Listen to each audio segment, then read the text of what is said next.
ഞാനൊരു പാട്ട് പാടാൻ പോവുകയാണേ. ഈ പാട്ട് ഏത് വർഷത്തിൽ, അല്ലെങ്കിൽ ഈ പാട്ട് എത്രാമത്തെ ക്ലാസ്സിലായിരുന്നു ഈ പാട്ടുണ്ടായിരുന്നത്, ഏത് പുസ്തകത്തിലായിരുന്നു എന്നൊന്ന് പറയണേ.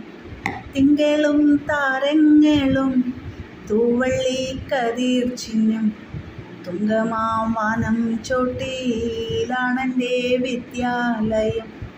ഇന്നലെ കണ്ണീർ വാർത്തു കരഞ്ഞിടിന വാനം, ഇന്നിതാ ചിരിക്കുന്നു പാലൊളി ചിതറുന്നു. മുൾച്ചെടി തലപ്പിലും പുഞ്ചിരി വിരിയാറും ചെറു പൂന്തോപ്പിലെ പനി നീരുരയ്ക്കുന്നു. വേറെ വരികളുണ്ട്, പക്ഷെ അതത്ര കണ്ടങ്ങോട്ട് എനിക്കങ്ങോട്ട് മൂളുന്നു. മധുരങ്ങൾ മധുര ജീവിതം ചെറുതാണെന്നാകിലും ആരെല്ലാം ഗുരുനാഥൻ എന്താണ് ഭാരതിയിലെല്ലാം എന്നെ പഠിപ്പിക്കുന്നുണ്ടെന്തോ, അങ്ങനെയൊക്കെ എന്തൊക്കെ വരികളുണ്ട്. അപ്പോൾ ഇത് ഏത് പുസ്തകത്തിലെയാണെന്ന് പറയണം, എത്രാം ക്ലാസ്സിലെയാണെന്ന് നിങ്ങൾ പറയണം കേട്ടോ. അപ്പോൾ ഈ ഒരു പാട്ടുണ്ട്. പിന്നെ അന്നത്തെ കാലഘട്ടത്തിൽ തന്നെ ചന്തമേറിയ പൂവിലും ശബളഭമാം ശലഭത്തിലും, പാട്ടൊക്കെ മറന്നു. സന്തതം ധാരധാരിയെന്നൊരു ചിത്രജാതിലും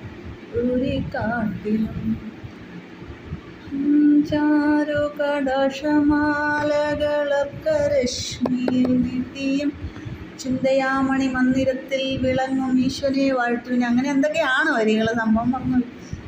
അപ്പോൾ ഈ പാട്ട് എപ്പോഴൊക്കെ ഉള്ളതായിരുന്നു എന്ന് ഒന്ന് പറയണേ. നിങ്ങൾക്ക് ആർക്കെങ്കിലും അറിയുമെങ്കിൽ ഒന്ന് പറയണം. മലരണിക്കാടുകൾ തിങ്ങി വിങ്ങി മരതകക്കാന്തിയിൽ മുങ്ങി മുങ്ങി കരളും മിഴിയും കവർന്നു മിന്നി കരയേറ്റൊരാലസ ഗ്രാമഭംഗി. പുളകമ്പോൾ കുന്നിൻ പുറത്തു വീണ പുതുമൂടൽ മഞ്ഞല പുൽകി നീക്കി പുലരൊളി മാമല ശ്രേണി തന്നിൽ പുറകിലായി വന്നു നിന്നെത്തി നോക്കി. എവിടെ തിരിഞ്ഞെന്ന് നോക്കിയാലും അവിടെല്ലാം പൂത്ത മരങ്ങൾ മാത്രം. ഒരു കൊച്ചു കാറ്റങ്ങാൻ വന്നുപോയാൽ തുരുതുരെ പൂമഴയായി പിന്നി. തളിരും മലരും തരുപടപ്പും തണുവും തണുവണി പുൽപ്പരം.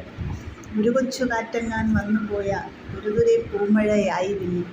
ഇതും ആ കാലഘട്ടത്തിൽ ഉണ്ടായിരുന്ന ഒരു പാട്ടാണ്. അപ്പോൾ അത് ഏത് പുസ്തകത്തിലെയാണെന്ന് നിങ്ങൾ പറയണം കേട്ടോ. അറിയുന്നവർ ഈ പാട്ട് ഒന്ന് കമൻറ്റ് ചെയ്യണേ.